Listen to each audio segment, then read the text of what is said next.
lui-même dans ce sommeil de la mort pour être conduit par l'Esprit par son Père, jusque dans ce renouvellement de sa résurrection. Donc Jésus descend, ça veut dire, alors c'est touchant, il pleure. Alors je disais ce matin à Céliac, j'avais une première messe, vous vous souvenez, dans l'église, et j'avais les obsèques de Paul, c'était vendredi dernier, ce vendredi, et il y avait des enfants devant, là, au premier rang, des tout petits, qui avaient, je sais pas, 5 ans, 6 ans, donc ils devaient être les arrière-petits-enfants du défunt, et ils étaient inconsolables, clairement, ils pleuraient, tout ça, ils sont petits, quoi. Et donc c'est touchant, toujours. On est habitué à célébrer les obsèques, voilà, malheureusement, il y en a beaucoup en ce moment, et quand même, on voit bien qu'ils ne peuvent pas comprendre ce que nous essayons d'exprimer, ou que Jésus essaye d'exprimer, mais en même temps, ça dit, quoi, que nous sommes affectés par la disparition d'un être cher, et Jésus aussi. Donc dans son humanité, il pleure, il est touché, ce sont ses amis. Et en même temps, je trouve ça intéressant parce qu'à la fois, il y a cette incarnation qui est vécue à l'extrême, et en même temps, ce cri qu'il adresse à son Père, comme il fera sur la croix, parce qu'il doit descendre. Il le sait. Donc il descend jusqu'à dans notre humanité, donc il assume notre humanité et la nôtre, personnellement. Ça veut dire que ce qui fait nos peines, nos joies, notre péché, a dit les textes, ça veut dire, voilà, cette pénibilité, cette mortalité qui nous incombe, Jésus doit l'assumer. Donc ça veut dire tout simplement que ne pensons pas que Dieu est dans la lumière et que nous serions dans la nuit. C'est la vertu chrétienne qui est derrière. C'est pas un Dieu tout-puissant qui est au-dessus des nuages et nous on est en dessous et on galère un peu dans le quotidien de nos journées et de notre vie. Non, Dieu descend. Il descend dans la nuit, jusque dans la nuit. Donc il est aussi avec nous même dans le péché, si vous préférez. Ou il est avec nous même dans la mort. C'est-à-dire que nous ne descendons pas seuls. Encore une fois, j'insiste parce que beaucoup de gens pensent que du coup Dieu n'est pas là où nous sommes en difficulté. Ou alors, bien sûr, on se dit, non, comme on est pécheurs, du coup Dieu ne nous descend pas dans notre nuit. Oui, mais il est descendu dans les enfers quand même, on dit dans le credo, jusque dans les enfers. Ça veut dire qu'il nous aide en descendant là où nous nous trouvons, y compris dans nos erreurs, il est avec nous. Alors, évidemment, si nous lui prenons la main. Mais il est quand même avec nous dans la nuit. Ouais, mais c'est important parce que du coup, les gens, j'ai déjà entendu ça, ouais, mais dans la nuit, on est tout seul. Bah, pas sûr. Si tu as la foi, il est justement présent dans ta nuit. Peut-être plus là qu'ailleurs. Là, je le redirai le vendredi saint, si vous voulez voir qui est Dieu, bah, regardez le crucifié. Là est Dieu. Dieu, dans son essence même, est celui qui descend. Alors, si vous voulez, je le dis autrement, mais je vous l'avais déjà entendu. Dieu n'est pas, ce que je l'ai dit la semaine dernière ou la semaine d'avant, je ne sais plus, Dieu n'est pas tout-puissant dans le sens où il envoie un peu des choses pour créer ce monde et puis chacun d'entre nous. C'est Dieu est un écoutant, un accueillant. Il est celui qui est mort à lui-même pour pouvoir manifester la vie. C'est ce qu'on va célébrer dans l'Eucharistie, c'est le baptême des catéchumènes à Pâques. La dernière parmi nous. Pierre a séché le troisième scrutin. Parce qu'il y avait Mylène et Evan hier soir, et puis cette semaine, on a eu Pierre, on a eu Walter. Non, c'est pas grave. Alors, mais de fait, Dieu descend dans notre nuit, ça veut dire qu'il accepte de mourir. Mais dans le sens, il y a deux morts, vous avez bien compris. Il y a la mort du péché, c'est-à-dire la mort où, du coup, je suis dans la nuit et je suis tellement seul dans la nuit que j'y reste. Ben, ça, c'est mortel, par contre. Voilà. Par contre, mourir dans le sens où je découvre ma nuit, je l'éprouve, et je me tourne vers Dieu, ça c'est vivant. Vous voyez, vous sentez la nuance, j'espère, je vous le redis alors. Vous la sentez pas. Alors je vous le redis. Donc du coup, on peut être mort, clairement, quand on n'est pas en relation. Voilà, c'est pas compliqué. Mais pour être vivant, même dans la nuit, il faut qu'un autre soit à mes côtés. C'est ce que fait Jésus.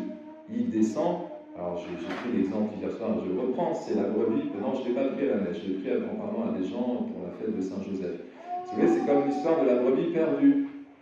Le berger peut rester avec les 99, elle n'a qu'à pas partir, celle qui est perdue, elle a voulu se balader, et puis elle s'est mise en danger, il y a des loups, tant pis quoi.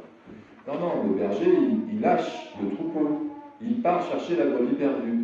Non, mais la brebis perdue, elle est retrouvée parce que le berger va la chercher, donc il part là où elle se trouve.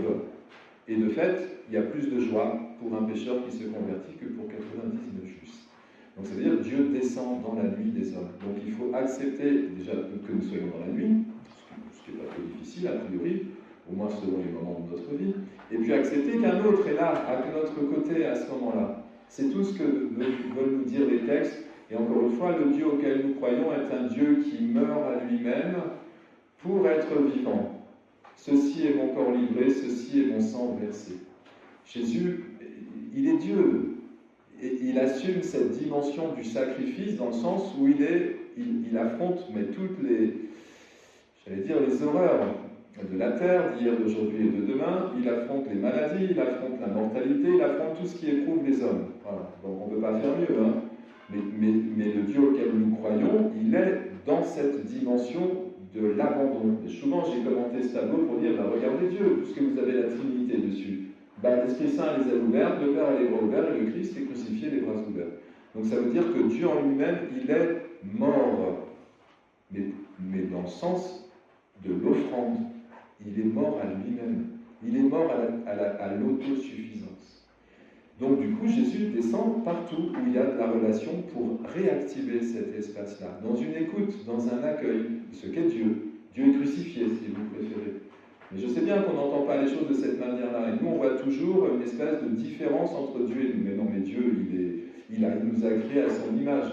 Donc Dieu est bien celui qui écoute, qui n'est pas du tout égocentré. Et dans cet espace de relation qui le caractérise, ça s'appelle l'amour. C'est pas compliqué, quoi. Voilà. Alors après, que vous mettiez le péché derrière, que vous mettiez la mort derrière, que vous mettiez, je sais pas, toutes les alliances humaines, c'est toujours le même mouvement. Nos baptisés à Pâques, ils vont mourir eux-mêmes. D'ailleurs, Thomas l'a dit, hein. Bon, je vous relis, vous avez la version longue. Hein. Lazare est mort, je me réjouis de ne pas avoir été là, car à cause de vous, non, parce que pour vous, justement, c'est pour que vous croyiez. Donc Thomas dit, ah ben d'accord, allons-y nous aussi pour mourir avec lui. Mais bon, c'est pas suicide solution, hein. Ils ne vont pas mourir voilà, pour la gloire de Dieu et le salut des hommes. Ils acceptent d'entrer dans le mouvement de mort du Christ qui va conduire à la ressuscitation de Lazare. La grâce va advenir parce que quelqu'un se met en relation avec le Père et Jésus rend grâce. C'était dit, hein, je te rends grâce, Père, car tu m'exauces toujours, mais je l'ai fait pour qu'il croie que tu m'as envoyé. Alors la question elle est posée, crois-tu que Jésus est la résurrection? Crois-tu que tu reçois cette même dimension de vie éternelle par la foi? Mais la foi est une mort. Ça veut dire j'accepte de faire confiance. Vous savez, hein, les chrétiens, les jeunes en aumônerie, les enfants du caté, à chaque fois je trouve que c'est beau parce qu'ils acceptent de se laisser conduire. Mais comme vous, hein, comme nous, parce que vous acceptez que le prêtre vous donne le corps du Christ. Enfin, Dieu vous le donne à travers les mains du prêtre. Mais vous pourriez vous dire, non, mais moi je peux me nourrir tout seul. Hein. Je ne sais pas comment vous expliquer. Ce geste humble qui caractérise le chrétien où nous laissons un autre nous aider et nous conduire sur le chemin, c'est une mort à soi-même pour avoir le don de l'esprit. Et c'est beau, c'est ce qu'on célèbre à chaque fois. C'est un acte d'humilité, si vous préférez, mais ça caractérise Dieu, le Dieu auquel on croit, et l'image que nous sommes de Dieu. Donc, de fait, Jésus va jusqu'au bout, il remet sur pied Lazare, il le délie des liens de quoi? Mais de la mort, du péché, de ce que vous voulez, quoi. C'est souvent que Jésus dit, va, tes péchés sont pardonnés. Mais il délie à chaque fois. Hein. Mais comment fait-il pour délier? Il est rempli de l'Esprit Saint, et la personne qui demande à être déliée, elle laisse un autre le délier. Donc Jésus dit, déliez-le. Vous savez, c'est un peu comme le paralytique qui descend du plafond, là, et c'est ses amis qui l'amènent, en disant, mais voilà, il ne peut pas marcher, quoi. Et Jésus dit, ok, votre foi, la foi du groupe, la foi de la communauté, porte, et il se met debout. Et il repart avec son brancard sous le bras. Alors donc, je ne vais pas tout commenter parce que j'ai parlé beaucoup, mais n'empêche que tous les textes vous l'ont dit. Je vais ouvrir vos tombeaux, dit Ézéchiel. Vous saurez que je suis le Seigneur quand j'ouvrirai vos tombeaux. C'est tout ce qui nous lie, c'est tous ces tombeaux qui font qu'on a besoin qu'un autre vienne nous remettre debout et en vie. Donc on accepte nos tombeaux. Vous savez, les pères du désert, ils dormaient dans un tombeau. Pour justement, ils allaient jusqu'au bout de la nuit, on dit la chanson, et jusqu'au bout de la nuit pour qu'un autre puisse leur donner l'élan nécessaire. Donc c'est une conversion, hein, on est en carême. Donc du coup, le psaume, c'est tout simple. Hein. Des profondeurs, je crie vers toi, Seigneur. Écoute mon appel, que ton oreille se fasse attentive. Près de toi se trouve le pardon. Oui, près du Seigneur et l'amour, près de lui abonde le rachat. C'est un salut, on est sauvé. Comment? En mourant à nous-mêmes. Allons mourir avec lui. C'est pour ça que vous êtes venus à la messe. Hein. Donc, Romains, je commente rapidement, mais vous n'êtes pas sous l'emprise de la chair, mais celle de l'esprit. Parce que l'esprit qui habite en vous, vous fait vivre. Nous sommes morts à cause du péché. On est mortel simplement parce qu'on est dans un corps mortel, mais l'esprit nous fait vivre. Donc, l'esprit qui a ressuscité Jésus d'entre les morts, vous voyez bien que Jésus, il n'est pas auto-ressuscité. Voilà. Il n'est pas auto-centré. L'esprit qui a ressuscité Jésus d'entre les morts. Entre tes mains, Père, je remets mon esprit. Tout ça, c'est une mort à soi-même. Hein. Et du coup, évidemment, il entre dans une dimension nouvelle de sa vie, dans la résurrection. Parce qu'il a l'esprit, Il abandonne toute sa vie, tout ce qu'il est. Même devant ceux qui le mettent à mort de manière injuste, il reste encore dans cette dimension de confiance en son Père. Donc il conduit tout le monde, il attire tout le monde de cette manière-là. Quand vous aurez élevé le Fils de l'homme, je ne sais plus la suite, vous saurez qui je suis, dira Jésus. Donc du coup, nous aussi, nous sommes ressuscités, alors je lis la fin et ce sera la conclusion. Celui qui a ressuscité Jésus le Christ d'entre les morts donnera aussi la vie à vos corps mortels par son esprit qui habite en vous. Amen.